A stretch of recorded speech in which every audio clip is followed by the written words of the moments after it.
Record সংক্রান্ত মামলা নিয়ে যারা দীর্ঘদিন ধরে ভোগান্তিতে রয়েছে, যাদেরকে পদে পদে হয়রানিতে পড়তে হয়, এমনকি এই রেকর্ডের ভুল সংশোধনের করতে যেয়ে যারা পকেটের টাকা খরচ করেও সময় মতন রেকর্ডের ভুল সংশোধন করতে পারেনি, অবশেষে তাদের জন্য এক বড় ধরনের সুখবর প্রদান করা হয়েছে।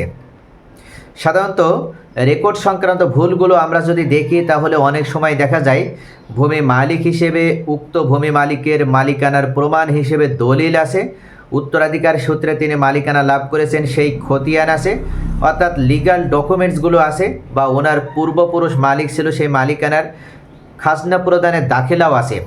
অথচ বর্তমানে এমন একজন ব্যক্তির নামে রেকর্ড হয়ে রয়েছে যার না আছে কুরাই সূত্রে কোনো মালিকানা, যার না আছে উত্তরাধিকার সূত্রে কোনো ওয়ারিশান সনদ, যার না আছে কোর্ট থেকে মামলায় জয়লাভ করার মাধ্যমে ডিগ্রি, এরপরও তার নামে এই রেকর্ড হয়ে গেছে। এটা কিভাবে সম্ভব? অনেক সময় দেখা যায় যখন রেকর্ড কারিগর রেকর্ড পরিচালনা করে, তখন এই ধরনের প্রতারক চক্র হিসেবে যারা থাকে তারা একটা সিন্ডিকেট তৈরি করে এবং গ্রামে গ্রামে পাড়ায় পাড়ায় মহল্লায় মহল্লায় এদের দেখবেন যে ভালো একটা জোট থাকে। আমাদের গ্রামেও এ ধরনের 4 থেকে 5 জনের একটা বড় জোট ছিল, যদিও তাদের ভিতরে কয়েকজন এই মুহূর্তে আর জীবিত নেই, কিন্তু এখন পর্যন্ত যারা জীবিত রয়েছে তাদের কাছ থেকে শুনে যেটা উপলব্ধি করা যায় বা আমি রিয়ালাইজ করতে পারি, সেটা হচ্ছে এই লোকগুলো রেকর্ডের সময় প্রকৃত মালিকদেরকে ঠকিয়ে, যারা মালিক নয় কিন্তু দীর্ঘদিন ধরে জমিটার প্রতি তার লোভ ছিল, লালস ছিল, এই জমিটা সে নিজের নামে রেকর্ড করে নিয়েছে। এভাবে অসংখ্য ব্যক্তিকে ঠকিয়ে প্রতারিত করে বছরের পর বছর আজও তারা অবৈধ মালিক সেজে এই জমিগুলো তারা ভোগ দখল করে রেখেছে, নিজেদের নামে শুধু রেকর্ড আছে বলে এই শক্তি দেখিয়ে। কিন্তু আসলে রেকর্ড যে শুধুমাত্র জমির মালিকানার একটি মাত্র বা একমাত্র প্রমাণপত্র নয়, এটা কিন্তু অনেক ভূমি মালিকই জানে না। আসল কথা হচ্ছে এই সমস্ত ভূমি মালিক যারা যারা অন্যায় করে রেকর্ড কারিগণকে ব্যবহার করে নিজেদের নামে জমি রেকর্ড করে নিয়েছিল, এখন তাদের এই জমি ছেড়ে দিতে হচ্ছে। প্রকৃত অর্থে যারা জমির মালিক তারা একটি মাত্র পদক্ষেপ গ্রহণ করে এখন এই জমি উদ্ধারও করে নিতে পারছে। এমনকি দেখা যায় রেকর্ডের সময় যারা ভূমি মালিক বা উত্তরাধিকার সূত্রে মালিকানা পেয়েছে, অনেক ক্ষেত্রে দেখা যায় যে অনেক ভাই আছে তারা লোভী, অতিরিক্ত সম্পদের লোভী হওয়ার কারণে অন্য ভাইকে তারা সবথেকে কম মূল্যের জমি তাদের নামে রেকর্ড করে দেয়। এমনও দেখা যায় যে এক ভাই আরেক বোনকে বঞ্চিত করে তার সম্পদ নিজের নামে রেকর্ড করে নেয়, তাকে সম্পত্তি দিবে না বলে। এভাবে পদে পদে সম্পত্তি কম দেওয়া হয় বা ঠকানো হয়। তাদের জন্যও সুখবর, তারাও এখন পদক্ষেপ নিয়ে এই রেকর্ডের ভুল সংশোধন করে নিতে পারবে। এমনকি আরও দেখা যায় যে করণিক ভুল হয়ে থাকে, অর্থাৎ রেকর্ড খতিয়ানে আপনার দাগ নাম্বারের ভুল হয়, হিস্সার ঘরে হিস্সা অনুযায়ী জমির পরিমাণ লেখা ভুল হয়, জমির শ্রেণী লিখতে ভুল হয়। এই ভুলগুলো করার মানে সমাধানের ক্ষেত্রে একজন ভূমি মালিককে পদে পদে ঘুরতে হয়, কোর্টের দ্বারস্থ হতে হয়, এমনকি পকেট টাকা খরচ করেও নির্দিষ্ট সময়ের ভিতরে তিনি রেকর্ডের এই ভুল সংশোধন করে নিতে পারেননি।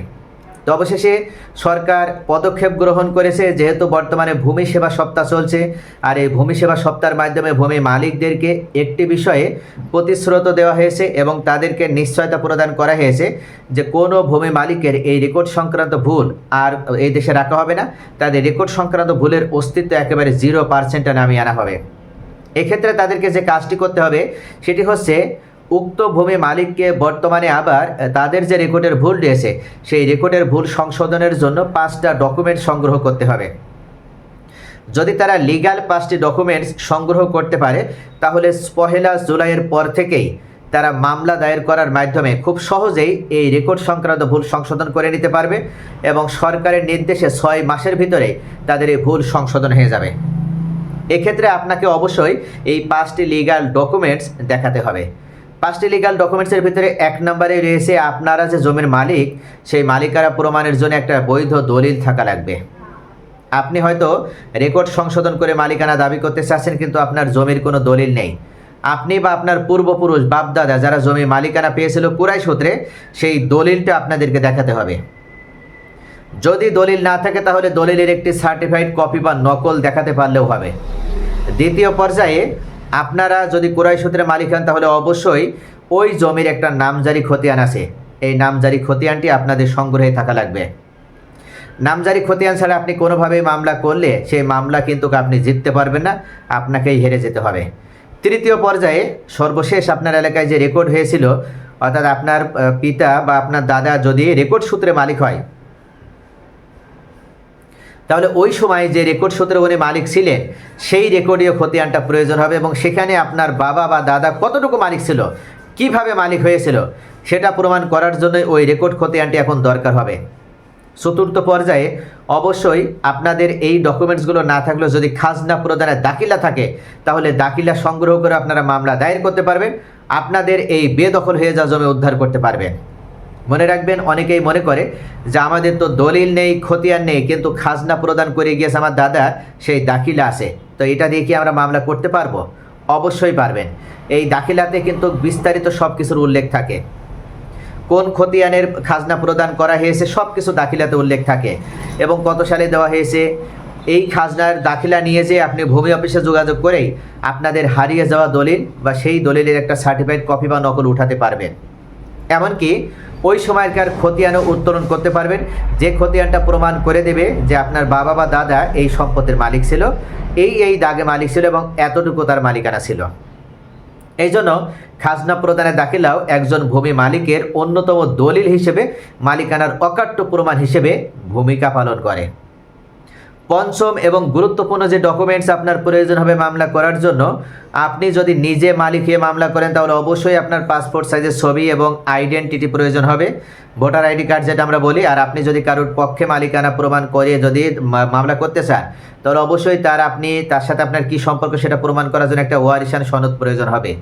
এই ডকুমেন্টসগুলো আপনি যদি রেডি করে ভালো একজন অ্যাডভোকেট বা আইনজীবীর সাথে যোগাযোগ করে আপনার এলাকায় মামলা দায়ের করতে পারেন, যার পূর্ব অভিজ্ঞতা আছে এবং যে এ ধরনের কাজগুলো করে আসে এবং সফলতার সাথে সে অল্প টাকার ভিতরে, অল্প দিনের ভিতরে মামলা নিষ্পত্তি করে নিতে পারে, এমন একজন অ্যাডভোকেটের সাথে যোগাযোগ করে আপনি মামলা দায়ের করেন, 6 মাসের ভিতরে আপনি মামলা নিষ্পত্তি করে নিতে পারবেন। কি কারণে? কারণ বর্তমানে এই দেওয়ানি মামলাগুলো দ্রুত নিষ্পত্তির জন্য সরকারের পক্ষ থেকে, ভূমি মন্ত্রণালয়ের পক্ষ থেকে বারবার তাগিদ দেওয়া হচ্ছে সংশ্লিষ্ট অফিসগুলোকে, এমনকি আদালতেও। কেন নির্দেশনা দেওয়া হচ্ছে? কারণ সরকার এই মুহূর্তে ডিজিটাল সার্ভে বা বিডিএস সার্ভে কার্যক্রম পরিচালনা করবে। সরকারের মূল উদ্দেশ্য হচ্ছে এই রেকর্ড কার্যক্রম পরিচালনার মাধ্যমে বাংলাদেশে একটা ডিজিটাল জরিপ পরিচালনা করা, যেটার আলোকে ভূমি মালিকদের নামে পূর্বে যে ভুলগুলো হয়েছিল বা তারা পূর্বে যে রেকর্ডগুলো হয়েছিল তখন যেভাবে তারা ভুলের ভিতরে পড়ে গিয়েছিল, অর্থাৎ অ্যানালগ পদ্ধতি যে রেকর্ডগুলো হয়েছিল প্রত্যেকটা রেকর্ডে ভুল হয়েছিল, সীমাহীন ভুল হয়েছিল, সেই ভুলের অস্তিত্ব চিরতরে বাংলাদেশ থেকে দূর করে দেওয়ার জন্য সরকার এই বাংলাদেশ ডিজিটাল সার্ভে বা বিডিএস রেকর্ড কার্যক্রম শুরু করেছে। এবং বিডিএস রেকর্ডের মাধ্যমে বাংলাদেশে আর কোনো রেকর্ড সংক্রান্ত ভুলের অস্তিত্ব রাখা হবে না, রেকর্ডের ভুলের একেবারে 0% নামিয়ে আনা হবে অনুপাত।